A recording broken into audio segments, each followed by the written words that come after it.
قیامت کے دن آسمان اللہ کے دائیں ہاتھ میں لپٹے ہوئے ہوں گے. والارض جمیعا قبضتہ، اور زمین اس کے قبضے میں ہوگی. قبضے میں کیا؟ ہاتھ میں ہوگی. تو اس سے پتہ چل رہا ہے کہ اللہ کا دایاں ہاتھ بھی ہے بھائی.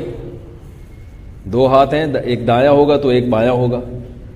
اور حدیث میں آتا ہے کلتا یدیہ یمین، اللہ کے دونوں ہاتھ دائیں ہی ہیں، بایاں نہیں ہے اللہ کا. تو یہ اور کنفیوژن ہو گئی. سمجھ رہے ہیں؟ یعنی یہ تو ایک کنفیوژن سے بچنے کے لیے جو تشریح آئی ہے حدیث میں، اس سے اور کیا ہو گئی کہ بھئی اگر دو فرض کر بھی لیے جائیں تو دایاں اور بایاں، دائیں اور بائیں جو ہے نا، یہ تو ایک دوسرے کے مقابلے میں کسی چیز کو دائیں کہا جاتا ہے اور کسی چیز کو بائیں کہا جاتا ہے.